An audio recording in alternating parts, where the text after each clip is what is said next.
Hello Kannada film community. ಇವತ್ತು ನಮ್ಮ ಜೊತೆ ದ ಫೇಮಸ್ ಕಾಮಿಕ್ ಮತ್ತು pop culture enthusiast connoisseur Nikhil Kamath ಅವರಿದ್ದಾರೆ. ವೆಲ್ಕಮ್ ಟು ಒಂಥರ ನಿಖಿಲ್ ಅಲ್ವೋ ಎಲ್ಲರೂ ನಿಖಿಲ್ ನಿತೀಶ್ ನಿನ್ನಿಂದಲೇ ಕಾಮತ್ ಸರ್ ಹೆಂಗ್ ಯಾವ್ದಕ್ಕೆ ಇನ್ವೆಸ್ಟ್ ಮಾಡಬೇಕು? ಯಾವ್ದು ಈಗ ಝೀರೋದಲ್ಲಿ $200 ಕೊಟ್ಟು KFC ಕರೆಕ್ಟಾಗಿ ಪಿಚ್ ಮಾಡಿದ್ರೆ KFC ಇನ್ವೆಸ್ಟ್ ಮಾಡೋಣ ಅಂತಿದ್ದೀನಿ ನಾನು. ಸೊ ವೆಲ್ಕಮ್ ಟು ಒಂಥರ ಪಾಡ್ಕಾಸ್ಟ್. ಸೊ ಇವತ್ತು ಮೂವೀಸ್ ಮತ್ತು ಪಾಪ್ ಕಲ್ಚರ್ ಮತ್ತು ಟಿ ವಿ ಶೋಸ್ ಬಗ್ಗೆ ಮಾತಾಡೋಣ. ಮಾಡೋಣ T V shows topic cover ಮಾಡಿಲ್ಲ. ಟಿ ವಿ ಶೋಸ್ ನಂಗೆ ಫೇವ್ರೇಟ್, ತುಂಬ ಇಷ್ಟ.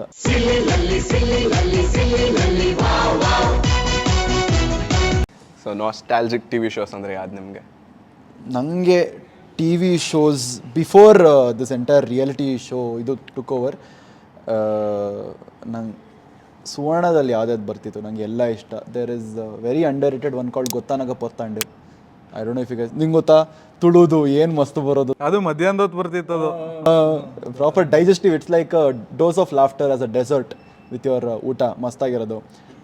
ಸುವರ್ಣ had the entire Akul Balaji saga. Tulu ಅರ್ಥ ಆಗುತ್ತಾ? ನಮ್ಗೆ ಅರ್ಥ ಆಗುತ್ತೆ. ಪೊರ್ತಾಂಡು ಕಾಮತ್ಸು ಉಡುಪಿ ಕೊಂಕಣಿ ಬರುತ್ತೆ, ಬಟ್ ತುಳು ಅರ್ಥ ಆಗುತ್ತೆ. ಪ್ಲಸ್ ಕನ್ನಡ ಸಬ್ ಟೈಟಲ್ಸ್ ಆಗ್ತಿದ್ರು ಅವರು. ಸೊ ತುಂಬ ಚೆನ್ನಾಗಿರುತ್ತೆ. ಸುವರ್ಣದಲ್ಲೇನೋ ಬರ್ತಿದ್ದಲ್ವ ಅದು?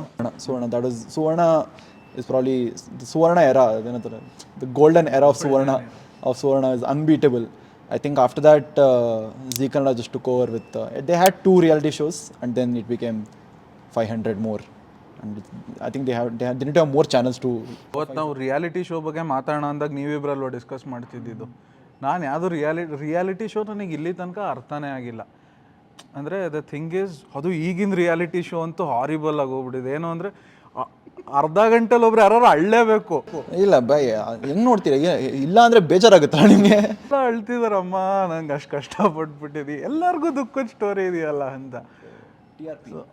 TRP ಏನೋ, ಬಟ್ ಈಗ ಓವರಾಗಿ ಮಾಡ್ಬಿಟ್ಟಿದ್ದಾರೆ ಅದನ್ನು. ಎಲ್ಲರಿಗೂ ಅಳು ಅಂದರೆ ಈಗ ಹೆಂಗೆ ಅಂದರೆ ಅದು ಆಡಿಷನಲ್ಲಿ ಕೇಳ್ತಾರೆ ಅನ್ಸುತ್ತೆ, ಗುರು ನಿನ್ನ ಲೈಫಲ್ಲಿ ಖುಷಿಯಾಗಿದೆಯಾ, ಚೆನ್ನಾಗಿದೆಯಾ, ಬೇಡ ಹೋಗು, ಮಿಕ್ಕದೇನಾದ್ರು ಸ್ಟೋರಿ ಇದೆಯಾ, ಸಾರಿ ನೀವು ಆ ಮುಂಬೈನ ಆಸಕ್ತಿ ಅನ್ನೋ ಥರ ನೀವು ಬರೋಕ್ಕಾಗಲ್ಲ ಈ ಶೋಗೆ. ಇಲ್ಲ, ಅದು ಕೋಟ ಇದೆ. ಒಬ್ಬರು ಒಂದು ಕುಗ್ರಾಮದವ್ರಾಗಿರಬೇಕು, ಒಬ್ರಿಗೆ ಒಬ್ರಿಗೆ ಬಾಡಿಲಿ ಏನೋ ಕಂಡೀಷನ್ ಇರಬೇಕು, ಒಬ್ರಿಗೆ ಒಂದು ಬ್ಯಾಕ್ ಸ್ಟೋರಿ ಇರಬೇಕು, ಒಬ್ರು ಇನ್ನೊಂದು ಎಲ್ಲೋ ಕಡೆ ಕಾಣಿಸ್ಕೊಂಡು ಅಲ್ಲಿ ಸಕ್ಸಸ್ ಆಗದೆ ಇಲ್ಲಿ ಬಂದಿರಬೇಕು, ಮೈ ತುಂಬ ಸಾಲ ಇರಬೇಕು. 2-3 ಜನ ಶಾಸ್ತ್ರೀಯ ಸಂಗೀತ, ಇಬ್ರು 3 ಜನ ಬೇರೆ ಪ್ರೊಫೆಷನ್ ಮಾಡ್ಕೊಂಡು ಸಂಗೀತಕ್ಕೆ ಬರ್ತಾರೆ. ಅದು ಹಂಗೆ ಒಂದೊಂದ್ಸಲ ಅರ್ಥನೇ ಆಗಲ್ಲ. ಅವ್ರು ರಿಯಲ್ ಲೈಫಲ್ಲಿ ಆಟೋ ಡ್ರೈವರ್ ಆಗಿರ್ಬೋದು, ಆಡಿಷನ್ಗೆ ಆಟೋ ಡ್ರೈವರ್ ಕಾಸ್ಟ್ಯೂಮ್ ಹಾಕೊಂಡು ಬರಬೇಕಾ? ಅಲ್ಲಿ ಏನಕ್ಕೆ ಬಂದು ಯಾರು ಬಾಡಿಗೆ ಕೊಡ್ತಾರೆ ಯಾರಾದರೂ? ಲೈಕ್ ಓಕೆ ಕೂಲ್, ರೆಗ್ಯುಲರ್ ಆಗಿ ನೀವು ಆಟೋ ಡ್ರೈವರ್ ಆಗಿದ್ದೀರಾ, ನಿಮ್ಮ ಫ್ರೆಂಡ್ಸ್ ಜೊತೆ ಫಿಲ್ಮ್ಗೆ ಹೋಗ್ತೀರಾ, ಅಲ್ಲಿ ಆಟೋ ಡ್ರೈವರ್ ಕಾಸ್ಟ್ಯೂಮ್ ಹಾಕೊಂಡು ಹೋಗ್ತೀರಾ? ಇಲ್ಲ. ಮತ್ತು ಆಡಿಷನ್ಗೆ ಯಾಕೆ? ಅಲ್ಲಿ ಗೊತ್ತಾಗಲಿ ಅಂದ್ಬಿಟ್ಟು you have to be out and out auto driver ಅಲ್ಲ ಅಲ್ಲಿ. So punch of reality shows ನಂಗೆ, but like Team Suvarna always.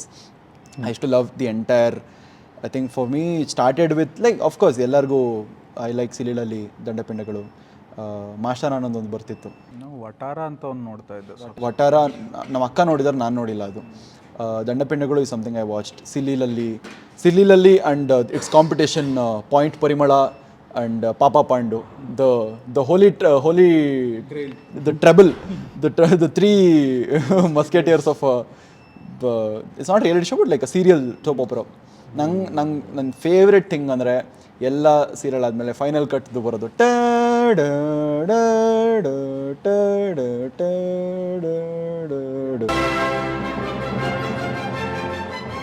ಪಾತು ಸಾತು ಪ್ರಾಯೋಜಿಸಿದವರು MST gulab jamun mix.